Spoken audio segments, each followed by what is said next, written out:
Hi friends, welcome to Renna சமையல். இன்றைக்கி என்ன சமையல் பார்க்க போகிறோன்னா, ரொம்ப சுவையான காளா மீன் குழம்பு தான் பார்க்க போகிறோம். இந்த காளா மீன் குழம்பு இட்லி, தோசை, சாதம் எல்லாத்துக்குமே ரொம்ப சுவையாக இருக்கும். இன்றைக்கி சமைச்சு நாளைக்கு சாப்பிட்றதுக்கு இன்னுமே ரொம்ப சூப்பராக இருக்கும். எப்படி சரின்னு வாங்க பார்த்துடலாம். காளா மீன் குழம்பு பண்ணுறதுக்கு 3 டேபிள் ஸ்பூன் அளவுக்கு எண்ணெய் சேர்த்துக்கலாம். எண்ணெய் சூடாகி வரட்டும். எண்ணெய் சூடாயிட்டு இதில் கொஞ்சமாக கடுகு சேர்த்துக்கலாம். கடுகு நல்லா பொரிய ஆரம்பிச்சிருச்சு. 1 டேபிள் ஸ்பூன் அளவுக்கு வெந்தயம் சேர்த்துக்கலாம். வெந்தயம் அதிகமாக சேர்க்கும் போது மீன் குழம்பு நல்ல மணமாக இருக்கும். கடுகு வெந்தயம் ரெண்டுமே நல்லா பொரிய ஆரம்பிச்சிருச்சு. 20 சின்ன வெங்காயம் தோல் உரித்து வச்சுருக்கேன். சின்ன வெங்காயம் சேர்த்துக்கலாம். கூடவே 3 பச்சை மிளகாய், 2 தக்காளி பழம், கொஞ்சமாக கருவேப்பிலை எல்லாத்தையும் சேர்த்துட்டு நல்லா வதக்கிடலாம். வெங்காயம், தக்காளி, பச்சை மிளகாய் எல்லாமே நல்லா வதங்கி வரணும். நல்லா வதக்கிடலாம். மீன் குழம்புக்கெல்லாம் பச்சை மிளகாய் இந்த மாதிரி கீரி போட்டு சமைக்கும்போது மீன் குழம்பு நல்ல சுவையாகவும் மணமாகவும் இருக்கும். நம்ம குழம்போடு சேர்த்து நம்ம சாப்பிடும்போது ரொம்ப சுவையாக இருக்கும்.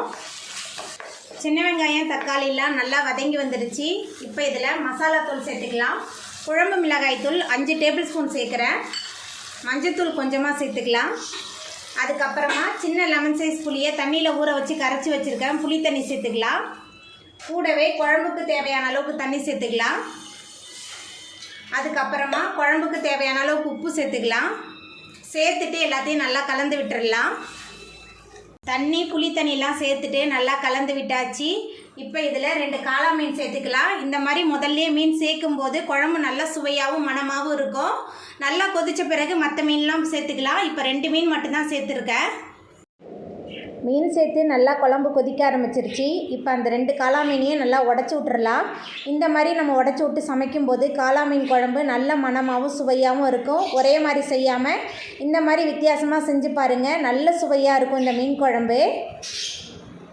காளா மீன் குழம்பு நல்ல சுவையாகவும் மணமாகவும் இருக்கும். ஏன்னா முதல்லையே நம்ம 2 மீனை சேர்த்துட்டு நல்லா உடச்சி விட்டோம்ல, அதனால் மீனோட குழம்பு மணமும் நல்ல சுவையாக இருக்கும். காளா மீன் குழம்பு நல்லா கொதிக்க ஆரம்பிச்சிருச்சு. 1/4 மூடி தேங்காவை மிக்சியில் சேர்த்து விழுத அரைச்சி வச்சுருக்கேன். அந்த தேங்காய் விழுது சேர்த்துடலாம். கூடவே நம்ம சுத்தம் பண்ணி வச்சுருக்கிற காளா மீன் சேர்த்துக்கலாம். காளா மீன் குழம்பு, வறுவல் எல்லாமே நல்ல சுவையாக இருக்கும். காளா மீன் சேர்த்துட்டு நல்லா கலந்து விட்டுடலாம். காளா மீன் சேர்த்துட்டு நல்லா கலந்து விட்டாச்சு. எல்லாமே சேர்ந்து நல்லா கொதிச்சு வரட்டும். காளா மீன் சேர்த்து குழம்பு நல்லா கொதிக்க ஆரம்பிச்சிருச்சு. ரொம்ப சுவையான மணமான காளா மீன் குழம்பு ரெடி ஆகிட்டு இப்போ நம்ம அடுப்பை ஆஃப் பண்ணிடலாம். அவ்வளோதாங்க, ரொம்ப சுவையான மணமான காளா மீன் குழம்பு சூப்பராக ரெடி ஆகிட்டு. இந்த சுவையான காளா மீன் குழம்பை நீங்களும் உங்கள் வீட்டில் செஞ்சு பாருங்கள். இந்த வீடியோ உங்களுக்கு பிடிச்சிருந்தா லைக் பண்ணுங்கள், ஷேர் பண்ணுங்கள், கமெண்ட் பண்ணுங்கள், சப்ஸ்கிரைப் பண்ணுங்கள். அப்படியே பக்கத்தில் உள்ள பெல் பட்டனையும் கிளிக் பண்ணிடுங்க. நன்றி.